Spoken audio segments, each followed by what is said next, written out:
अच्छा जी, आखिरी सवाल भाई पूछ रहे हैं कि मैं अपने घर की दीवार बना रहा था और हम जब अगले दिन आए तो ठेकेदार ने मुझे बताया कि दीवार गिर गई। तो इसकी क्या वजह हो सकती है, और मैंने क्योंकि मेरा काफ़ी बड़ा फार्म हाउस बन रहा है तो इससे हमने कैसे प्रोटेक्ट करना है। ऑब्वियसली आपका बड़ा फार्म हाउस बन रहा है तो ये बहुत लंबा प्रोजेक्ट है, और जो हमारे व्यूवर्स देख रहे हैं वो भी चाहते होंगे कि हमारे साथ ये हादसा ना हो।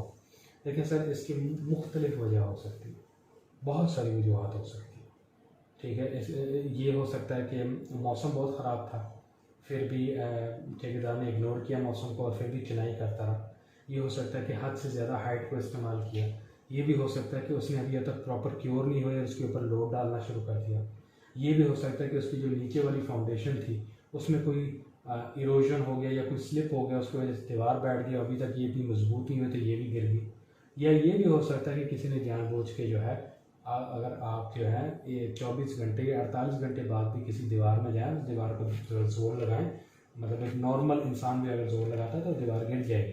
अभी तक अपने मजबूती नहीं पकड़ी। दीवार ऑलवेज अपना मजबूती लोड के स्ट्रक्चर के बाद पकड़ती है, कि जब आपका लेंटर ऊपर पड़ जाता है तो उसके बाद पकड़ती है। इसमें आपने कुछ चीज़ों का एहतियात करना है। आई एम गेसिंग, क्वेश्चन में लिखा नहीं but I am guessing from this fact कि ये दीवार नीचे वाली होगी। ये अक्सर प्रॉब्लम नीचे होती है, हमारे साथ भी 1-2 बार हुआ है शुरू में। इसको किस तरह क्योर करना है सर? सबसे पहले as per drawing, sir go with the drawing, always follow the drawing, always follow what your architect and what your engineer says. उनको फॉलो करोगे इंशाल्लाह ताला आपके पास ये मसले कभी नहीं आएंगे। Number 2, higher a good contractor. आप एक फारिग ठेकेदार इस्तेमाल करते हैं जिसको 4 बातों का पता नहीं है, लेकिन वो आपको 3 बातों में फंसा देता है। ठीक है, और वो आप उसकी बात में फंस जाते हैं। फिर बाद में इस तरह के मसले होते हैं क्योंकि उसने कभी काम किया नहीं या उसको काम को संभालने का तरीका नहीं आता इतने प्रोफेशनली। ठीक है, तो हायर अ गुड कॉन्ट्रैक्टर। ये कुछ चीज़ों का आप ख्याल रखें। इसके अलावा आपको क्या करना चाहिए, ऑलवेज मेक श्योर करें, जिस तरह मैंने आपको प्रीवियसली बताया कि आप कोई स्ट्रक्चर बनाते हैं उसको ऑलवेज एक लिमिट तक बनाएं, preferably 5 foot, preferably at its maximum 6 foot. 6 foot से ज़्यादा इसको ना चढ़ाएं ऊपर, इसको सूखने दें स्ट्रक्चर को। 24 to 48 आवर इसको टाइम दें, ये क्योर हो, उसके बाद इसके ऊपर गो करें, बांस करें, और उसके बाद शटरिंग करें, और उसके बाद इसकी 6 फुट को 10 फुट मुकम्मल करें। अब इसके ऊपर लोड ना डालें। नंबर 2, अपने मिस्त्री ठेकेदारों को कहें, बार बार कहें कि बंदे जितने कम हो साइड में उतना फ़ायदा है। बंदे ज़्यादा आ जाते हैं, ये गलतियाँ आना शुरू हो जाती हैं। ठीक है, आपके मिस्त्री आ रहे हैं, आपके जी मिस्त्री के दोस्त कज़न आ रहे हैं, वो कहीं इधर बैठ रहे हैं कहीं उधर बैठ रहे हैं, उसकी वजह से देखिए सारे मिस्त्री ठेकेदार के बंदे होते हैं। कल को इस तरह का नुकसान हो जाएगा, कोई आपको बताएगा नहीं जी मुझे लगा ये इस तरह हुआ, शायद ये इस तरह हुआ था। तो ऑलवेज मेक श्योर कीजिएगा कि आपका जो ठेकेदार है उसको समझाइएगा कि यार अपनी साइड में, या खासतौर में अपने चौकीदार को, कि अपनी साइड में कम बंदे डालें, इतने बंदे ना बैठाएगा। जितनी कम हलचल होगी उतना ही आपका घर सेफ रहेगा। और कुछ चीज़ों का ख्याल रखें। नंबर 3, क्योरिंग करें, रूटीनली अपने स्ट्रक्चर को क्योरिंग करें।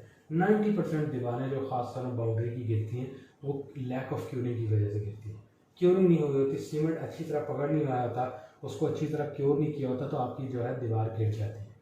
क्योर करें उसको, रूटीनली उसको क्योर करें, उसके ऊपर पानी डालें कम से कम 3 से 4 बार गर्मियों में, और सर्दियों में कम से कम 1 से 2 बार पानी डालें बार बार, ताकि उसके अंदर एक क्योरिंग होती रहे, वो अंदर केमिकल अपने फंक्शन करते रहे, हीट ऑफ हाइड्रेशन क्रिएट हो, और वो दीवार आपकी रूटीनली जो है अपने मुताबिक मजबूत हो जाए। और नंबर 4, जितना जल्दी हो सके सर लेंटर खड़ा कीजिएगा। लेंटर में कमज़ोरी नहीं करते, खासतौर में ग्राउंड फ्लोर की। हमारा एक बार सर हमने अपना घर बनाया था, सबसे पहले उसके साथ हमने एक छोटी सी मस्जिद बनाई थी। उस मस्जिद का हमने ग्राउंड का लेंटर बनाया था, उसके ऊपर हमने कुछ दीवारें डाली थी। उस दीवारों के बाद हमने ये सोचा कि हम जो है नीचे वाली मंजिल में नमाज वगैरह शुरू कर देते, ऊपर वाली मंजिल को छोड़ देते। ये कुछ I think at its best March April May की बात है, यानी 3 महीने बाद एक दीवार वहाँ से गिर गई। आखिरी बाथरूम की दीवार थी, आई थिंक बाथरूम की थी, और उसकी गिरने की वजह मेरे मुताबिक ये था कि उसके ऊपर एक सपोर्ट नहीं था। जितना जल्दी हो सके उसके ऊपर एक सपोर्ट डालें। जब आप उसके ऊपर एक सपोर्ट डालेंगे, उसके ऊपर जो वजन पड़ता है ना भारी हो जाता है इटसेल्फ, और मजबूत हो जाता है। ठीक है, और सर एज पर ड्राइंग, ठीक है, आप कौन से स्टेज में हैं? ठीक है, आप माशाल्लाह चिनाई कर रहे हैं और आपका जो प्लम्बर है वो आके ड्रिलिंग शुरू कर देता है, तो आपकी दीवार गिरेगी नहीं तो और क्या होगा।